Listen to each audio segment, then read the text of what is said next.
நேத்து கவின் நடித்த ஸ்டார் படம் ரிலீஸ் ஆகிருக்கு. இந்த படத்துக்கு முதல் நாள் ஓப்பனிங் உண்மையிலே சூப்பராக வந்திருக்கு. தமிழ்நாட்டில் எவ்வளோ அதே மாதிரியே கர்நாடகாலையுமே ஒரு சூப்பரான கலெக்ஷன் எடுத்திருக்கு. அப்புறம் உலகம் முழுக்க இந்த படம் டே 1 எவ்வளோ கலெக்ட் பண்ணியிருக்கு, இந்த படத்தோட பட்ஜெட் என்ன, இதை பார்ப்போம். இது இல்லாமல் அரண்மனை 4 ஒரு பக்கம், இந்த ஸ்டார் படம் வந்து கூட ஒரு பெரிய வசூலை தொடர்ந்து எடுத்துக்கிட்டு இருக்கு. நேற்று தமிழ்நாட்டிலேயே கூட இந்த படம் பெரிய வசூல் எடுத்திருக்கு. அப்புறம் உயிர் தமிழுக்கு அப்படின்னு அமீர் அவர்கள் நடித்த படமும், அப்புறம் ரசவாதி சாந்தகுமார் அவர்களோட இயக்கத்தில் நம்ம அர்ஜுன் தாஸ் அவர்களுடைய நடிப்பில் வந்த படம் தான் ரசவாதி. இந்த 2 படங்களும் டே 1 ஒரு சுமாரான ஓப்பனிங் தான் வந்திருக்கு.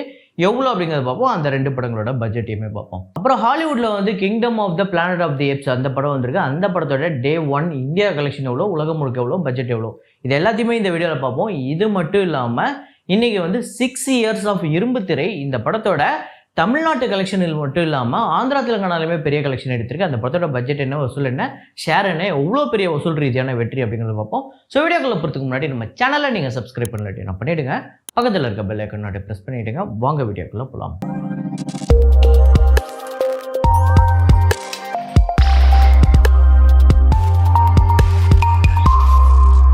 நேற்று வீடியோவில் நான் ஒரு ஃப்ரேம் ஒன்று வச்சுருந்தேன். அதை ரொம்ப குறைவான ஆட்கள் தான் கண்டுபிடிச்சிருந்தீங்க. அது என்ன ஃப்ரேம், என்ன படம் அப்படிங்கிறத பார்த்துட்டு வாங்க.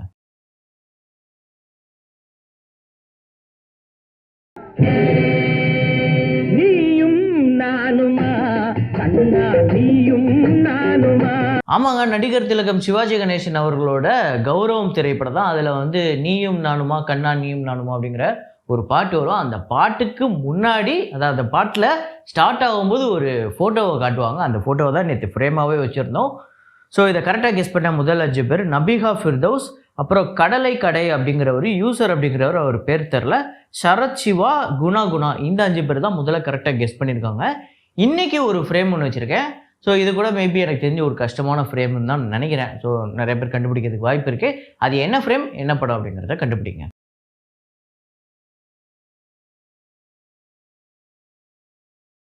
வசூலுக்குள்ளே போகிறதுக்கு முன்னாடி நிறைய பேர் வீடியோவை பார்க்குறீங்க, லைக் அப்படிங்கிற ப்ரெஸ் பண்ண மறந்துடுறீங்க. ஸோ அதை பண்ணி வச்சுக்கோங்க. Kingdom of the Planet of the Apes இந்த படத்தோட டே 1 கலெக்ஷன் பார்த்திங்க அப்படின்னா இந்தியாவில் 3,69,00,000, வேர்ல்டு வைடு $21.4 மில்லியன். இது வந்து அதுக்கு முன்னாடி நாள் ப்ரிவ்யூ ஷோவையும் சேர்த்து தான், அதையும் சேர்த்து அது வந்து ஒரு 6.6 மில்லியன் வந்தது. எல்லாத்தையும் சேர்த்து தான் $21.4 மில்லியன் வந்து கலெக்ட் பண்ணியிருக்கு. $160 மில்லியன் இந்த படத்தோட பட்ஜெட்டு. அப்புறம் ஸ்ரீகாந்த் அப்படிங்கிற படம். ஸோ இந்த படத்தோட பட்ஜெட் 40 கோடி. டே 1 கலெக்ஷன் 2,63,00,000, வேர்ல்டு வைடு 2,80,00,000 வந்து வசூல் பண்ணியிருக்கு. ஸோ இந்த படம் பார்த்தவங்களும் நிறைய பேர் நல்லா இருக்குன்னு தான் சொல்லியிருக்காங்க. ஜோதிகா நடிச்சிருக்காங்க இந்த படத்தில் ஒரு முக்கியமான ரோலில். அப்புறம் வருஷங்களுக்கு சேஷம், ஆவேஷம் இந்த 2 படங்களோட வசூல் மட்டும் இல்லாமல் இதுவரையும் எவ்வளோ லாபம், டிஸ்ட்ரிபியூட்டர் ப்ராஃபிட் எவ்வளோ கிடச்சிருக்கு அப்படிங்கிறத பார்ப்போம். வருஷங்களுக்கு சேஷம் 8 லட்சம் கேரளாலையும், வேர்ல்டு வைடு 10 லட்சம், டோட்டலாக 78,90,00,000 உலகம் முழுக்க வசூல் பண்ணியிருக்கு. இந்த படத்தோட பட்ஜெட் அப்ராக்சிமேட்டாக 8 கோடி. தேட்டர்கள் ரைட்ஸு 10 கோடிக்கு போயிருக்கு. 41,81,00,000 இந்த படத்துக்கு ஷேர் வந்திருக்கு. ஸோ 31 கோடிக்கு மேலே இந்த படத்துக்கு டிஸ்ட்ரிபியூட்டர் ப்ராஃபிட் கிடைச்சிருக்கு. ஆவேஷம் இந்த படத்தோட 30வது நாள் வசூல் கேரளாவில் 29 லட்சம், வேர்ல்டு வைடு 34 லட்சம், 151 கோடியே 33 லட்சம் வந்து வசூல் பண்ணியிருக்கு. அப்ராக்சிமேட்டாக பட்ஜெட் 20 கோடி. தேட்டர்கள் ரைட்ஸு 25 கோடிக்கு போயிருக்கு. 80 கோடியே 20 லட்சம் இந்த படத்துக்கு ஷேர் கிடச்சிருக்குங்க. 55 கோடி மேலே இந்த படத்துக்கு வந்து டிஸ்ட்ரிபியூட்டர் ப்ராஃபிட் கிடச்சிருக்கு. ஸோ திரையிட்ட எல்லா இடத்துலையுமே பிக்கஸ்ட் பிளாக் பஸ்டர், எல்லாருக்குமே பெரிய லாபத்தை கொடுத்துருக்கு. 2 படமே பெரிய பிளாக் பஸ்டர். அப்புறம் கில்லி நேற்று 21வது நாள் வசூல், அதான் இத்தனை படங்கள் வந்து கூட 8 லட்சம் தமிழ்நாட்டில் வந்து இந்த படம் வந்து வசூல் பண்ணியிருக்கு. 9 லட்சம் வேர்ல்டு வைடு. டோட்டலாக 33 கோடியே 77 லட்சம் கில்லி ரீரிலீஸ் வந்து 21 நாளில் வந்து கலெக்ட் பண்ணியிருக்கு. அதுக்கு அடுத்ததான் ரத்னம் அந்த படம் நேற்று அப்படியே படுத்துருச்சுங்க. வெறும் 2 லட்சம் தாங்க நேற்று தமிழ்நாட்டில். ஸோ நேற்று 15வது நாள் அப்படியே டோட்டலாக படுத்துருச்சு. அப்புறம் டோட்டலாக இந்த படம் 10 கோடியே 92 லட்சம் தமிழ்நாட்டிலையும், வேர்ல்டு வைடு 19 கோடியே 15 லட்சம். ஒரு 8 கோடிக்கிட்ட இந்த படத்துக்கு வந்து நஷ்டம் இதுவரையும். இதுக்கப்புறம் இந்த படம் எவ்வளோ வசூல் பண்ணணும்னு கேட்டிங்கன்னா ஒரு 10 லட்சம் வந்தாலே பெரிய விஷயம். ஸோ 8 கோடிக்கு மேலே இந்த படம் நஷ்டத்தை கொடுத்துருக்கு டிஸ்ட்ரிபியூட்டர்ஸ்க்கு. அப்புறம் அரண்மனை 4 அந்த படத்தோட 8வது நாள் வசூல் தமிழ்நாட்டில் 2 கோடியே 8 லட்சம் வந்து வசூல் பண்ணியிருக்கு. ஆந்திரா தெலுங்கானாவில் 17 லட்சம், ரெஸ்ட் ஆஃப் இந்தியாவில் 8 லட்சம், ஓவர்சீஸில் 10 லட்சம், வேர்ல்டு வைடு 2 கோடியே 40 லட்சம் வந்து வசூல் பண்ணியிருக்கு. இன்னொரு விஷயத்தையும் நீங்கள் நோட் பண்ணி ஆகணும். தொடர்ந்து 8 நாள் 2 கோடிக்கு மேலே தமிழ்நாட்டில் வசூல் பண்ண 2024 முதல் திரைப்படம் இதுதான். அப்புறம் அரண்மனை 4ஓட டோட்டல் கலெக்ஷன் தமிழ்நாட்டில் டோட்டலாக 32 கோடியே 37 லட்சமோ, ஆந்திரா தெலுங்கானாவில் 3 கோடியே 92 லட்சம், ரெஸ்ட் ஆஃப் இந்தியாவில் 3 கோடியே 23 லட்சம், ஓவர்சீஸில் 4 கோடியே 98 லட்சம், வேர்ல்டு வைடு 44 கோடியே 50 லட்சம் இந்த படம் வந்து வசூல் பண்ணியிருக்கு. வெறும் 8 நாளில் ஒரு பெரிய வசூலையும் எடுத்திருக்கு. ஆக்சுவலாக இந்த படம் ஆல்ரெடி ஒரு 1.5 கோடி கிட்ட ப்ராஃபிட்டும் எடுத்திருக்கு, டிஸ்ட்ரிபியூட்டர் ப்ராஃபிட்டு டோட்டலாக ஆவரேஜாக எல்லாத்தையும் சேர்த்து. அப்புறம் ரசவாதி அப்படிங்கிற படம் நேற்று ரிலீஸ் ஆகிருக்கு. சாந்தகுமார் அவர்களோட இதுக்கு முன்னாடி வந்த 2 படங்களுமே ஒரு பயங்கரமாக பேசப்பட்ட படம். அவரோட அடுத்த படம் இந்த படத்துக்குமே ஒரு நல்ல டாக்கு தான் இருக்குது, நல்ல படம் அப்படிங்கிற ஒரு டாக்கு தான் இருக்குது. தமிழ்நாட்டில் 7 லட்சம் வந்து வசூல் பண்ணியிருக்கு, டோட்டலாக 8 லட்சம் வேர்ல்டு வைடு. இந்த படத்தோட பட்ஜெட் 4.25 கோடி. ஆக்சுவலாக டே 1 அப்படிங்கிறது ஒரு ரொம்ப சுமாரான ஒரு வசூல் தான் வந்திருக்கு. உயிர் தமிழுக்கு அப்படிங்கிற படம், இந்த படத்தோட பட்ஜெட் 6 கோடி. ஆக்சுவலாக 5.5 லட்சம் தான் இந்த படம் வந்து தமிழ்நாட்டில் வந்து வசூல் பண்ணியிருக்கு. 6.5 லட்சம் டோட்டல் கலெக்ஷன். ஸோ இந்த 2 படங்களுமே ஓப்பனிங் டே சுமாராக இருக்குது. மேபி படம் நல்லா இருக்குது அப்படின்னா அதுக்கான பலன் வந்து வரப்போகிற நாட்களில் கிடைக்கும். 2 படங்களுக்குமே ரசவாதி, உயிர் தமிழுக்கு இந்த 2 படங்களுக்குமே ஷோஸ் வந்து ரொம்ப கம்மியாக தான் இருக்குது. அந்த கொடுத்த ஷோஸ்லேயே இது பெருசாக பர்ஃபார்ம் பண்ணல அப்படிங்கிறது தான் உண்மை. அதாவது ஒரு 20% கூட ஆக்குபன்சி வரல இந்த கிடைச்ச ஷோஸ்லேயே. அப்புறம் ஸ்டார் வந்து ஒரு 40%, 50% நிறையா தேட்டரில் இருந்தது ஆக்குபன்சி. நிறையா இது வந்து ஃபுல்லாகிடுச்சு. கிட்டத்தட்ட ஆவரேஜாக பார்த்தீங்கன்னா ஒரு 48 to 50% ஆக்குபன்சியில் இந்த படம் வந்து ஃபஸ்ட்டு டே வந்து கலெக்ட் பண்ணியிருக்கு. உண்மையிலே பெரிய விஷயம். ஆனால் ஆக்சுவலாக ஸ்டார் படத்துக்குமே பெரிய அளவில் வந்து எதிர்பார்த்துருக்காங்க. அரண்மனை ஒரு வாரத்தில் ஓடி முடிஞ்சிடும், அடுத்த வாரம் நம்மளுக்கு ஒரு பெரிய நம்பர் ஆஃப் ஸ்க்ரீன்ஸ் கிடைக்கும், ஷோஸ் கிடைக்கும் அப்படின்னு நினச்சிருக்காங்க. ஆனால் அரண்மனை ஒரு பக்கம் பிச்சுக்கிட்டு போகுது.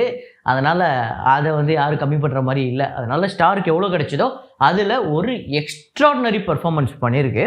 ஸோ ஸ்டார் வந்து நேற்று தமிழ்நாட்டில் முதல் நாள் வசூல் 2 கோடியே 85 லட்சம், கர்நாடகாவில் 29 லட்சம், ரெஸ்ட் ஆஃப் இந்தியாவில் 11 லட்சம், ஓவர்சீஸில் 20 லட்சம். ஸோ டோட்டலாக 3 கோடியே 45 லட்சம் வந்து வசூல் பண்ணியிருக்கு. டே 1 கலெக்ஷன் ஒரு சூப்பரான வசூல். இது எனக்கு தெரிஞ்சு கவினுக்கு ஒரு 4வது படம்னு நினைக்கிறேன் ஹீரோவாக நடிக்கிறது. அதுவுமே முதல் படம் நட்புனா என்னன்னு தெரியுமா, அது வந்து ஒரு பெரிய பட்ஜெட் படமும் கிடையாது, பெருசாக ஹிட்டும் ஆகலை. அதுக்கப்புறம் லிஃப்ட்டு அது வந்து ஒரு பெரிய ஒரு விஷயத்த இது பண்ணிச்சு ஓடிடியில். ஒரு டைரக்ட் ஓடிடியாக இருந்தாலுமே பெருசாக பேசப்பட்டுச்சு. டாடா, ஸோ எனக்கு தெரிஞ்சு தேட்டரில் அவருக்கு பெருசாக ஓடின படம் அப்படின்னு பார்த்தீங்கன்னா டாடா தான்.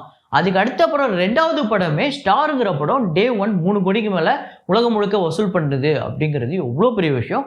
உண்மையிலே ஒரு சூப்பரான ஒரு முதல் நாள் கலெக்ஷனை எடுத்திருக்காரு கவின். ஸோ அதுக்காக உண்மையிலே சல்யூட். இந்த படத்தோட பட்ஜெட் 12 கோடி. ஸோ எவ்வளோ வசூல் பண்ணால் இந்த படம் வெற்றி அடையும் அப்படிங்கிறதெல்லாம் வரப்போகிற நாட்களில் நம்ம பேசுவோம். ஆனால் டே 1 கலெக்ஷன் ஒரு சூப்பரான கலெக்ஷன் வந்திருக்கு. எத்தனை பேர் ஸ்டார் படம் பார்த்துட்டீங்க, உங்கள் எத்தனை பேருக்கு பிடிச்சிருக்கு அப்படிங்கிறத கமெண்ட்டில் போடுங்க. அப்புறம் டாப் 5 தமிழ்நாடு, இதில் ஸ்டார் தான் வந்து முதலிடத்தை பிடிச்சிருக்கு. 2 கோடியே 85 லட்சம், அரண்மனை 4 2 கோடியே 5 லட்சம், பிளானட் ஆஃப் ஏப்ஸ் அதாவது Kingdom of the Planet of the Apes அந்த படம் வந்து 24 லட்சம் வந்து வசூல் பண்ணியிருக்கு. கில்லி 8 லட்சம், ரசவாதி வந்து 7 லட்சம். நேற்று பொறுத்தவரையும் வசூல் பண்ண தமிழ்நாட்டில் 5 டாப் 5 திரைப்படங்கள் இதுதான். அப்புறம் இரும்பு திரை அந்த படத்தோட வசூலை சொல்கிறேன் அப்படின்னு சொல்லியிருந்தேன். இன்னொரு 6 வருஷத்தை கடந்திருக்கு. எனக்கு தெரிஞ்சு விஷால் அவர்களோட கெரியரில் நீங்கள் ஒரு 5 படம் 3 படம் எடுத்திங்கன்னா அதில் கண்டிப்பாக இது ஒரு படமாக இருக்கும். உண்மையிலே ரொம்ப சூப்பரான படம், ரொம்ப விறுவிறுன்னு போகக்கூடிய படம். சில படங்கள் மட்டும்தான் உங்களுக்கு என்டர்டைன்மெண்ட் ஃபேக்டரும் இருக்கும், அதே நேரத்தில் ஏதோ ஒன்று ஒரு பெரிய மெசேஜை வந்து மக்கள்கிட்ட கொண்டு போய் சேர்க்கக்கூடிய, அதுவும் இந்த இரும்பு திரை படத்தில் சொல்ல வந்து அவங்க மெசேஜை கன்வே பண்ண வந்த விஷயங்கிறது அன்னைக்கு இருந்த சாமானியனுக்கு நிறைய பேர் கொண்டு போய் ரொம்ப ஒரு பெரிய அவேர்னஸை கொடுத்துச்சு அப்படின்னு சொல்லலாம். உண்மையிலேயே இந்த டைரக்டருக்கு ஒரு மிகப்பெரிய பாராட்டு இப்படி ஒரு படத்தை எடுத்ததுக்கு. இந்த படத்தை இந்த அளவுக்கு நம்ம இவ்வளோ பேசுகிறோம் அப்படின்னா ஒரு பக்கம் எப்படி விஷாலோ, இன்னொரு பக்கம் அர்ஜுன். அந்த கேரக்டரை அவ்வளோ சூப்பராக பண்ணியிருப்பார், எக்ஸ்ட்ராடனரியாக பண்ணியிருப்பார். வேறு யாருமே அதை சொல்லி நம்மளால் கேட்க முடியுமா? அது சொல்லி அந்தளவுக்கு நம்ம ரசிப்போமான்னு தெரில. திருடனுக்கு தேல் கொட்டின மாதிரி பொத்திக்கிட்டு இருக்கணும், நீங்களாம் திருடனுங்க, நான் தேல், நான் கொட்டுனா நீங்களாம் பொத்திட்டு இருக்கணும், ஏன்னா நான் ஒன்ட்டேன் திருடுறேன்னா நீ அதுக்கு முன்னாடி நீ அதை விட பெரிய திருடன் அப்படிங்கிறத தான் அவர் சொல்ல வருவார். சூப்பராக இருக்கும் அந்த படம். ஆக்சுவலாக தமிழ்நாட்டில் மட்டும் இல்லை, ஆந்திரா தெலுங்கானாலுமே பெரிய வசூல். தமிழ்நாட்டில் 26 கோடியே 80 லட்சம், ஆந்திரா தெலுங்கானாவில் 18 கோடியே 50 லட்சம், கேரளாவில் 3 கோடியே 20 லட்சம், கர்நாடகாவில் 2 கோடி, ரெஸ்ட் ஆஃப் இந்தியாவில் 60 லட்சம், ஓவர்சீஸில் 10 கோடியே 20 லட்சம், வேர்ல்டு வைடு 61 கோடியே 30 லட்சம் இந்த படம் வந்து வசூல் பண்ணியிருக்கு. பட்ஜெட் வந்து 15 கோடி, தியேட்டர்கள் ஷேர் 34 கோடி 50 லட்சம், ஒரு பிக்கஸ்ட் பிளாக் பஸ்டர். இப்போ எப்படி அவருக்கு மார்க் ஆண்டனி ஒரு பெரிய ஒரு கம்பேக்கை கொடுத்ததோ அந்த மாதிரி அவரோட கெரியர்லேயே ஒரு முக்கியமான ஒரு படம் அந்த இரும்பு திரை. ஸோ காலத்துக்கும் மறக்க முடியாது. அதுக்கப்புறம் இரும்பு திரை மாதிரியே சக்கரான்னு ஒரு படம் எடுத்தாங்க, அது பெருசாக போகலை. இரும்பு திரை தான். மேபி இரும்பு திரை 2 எடுத்தா வேணா ஓடும். ஸோ உங்கள் எத்தனை பேருக்கு இந்த படம் ஃபேவரட் அப்படிங்கிறத கமெண்ட்டில் போடுங்க. ஸோ இதே மாதிரி ஒரு வீடியோவில் இதே மாதிரி கலெக்ஷன் ரிப்போர்ட்டில் மீண்டும் நான் உங்களை சந்திக்கிறேன். Signing off Rahman.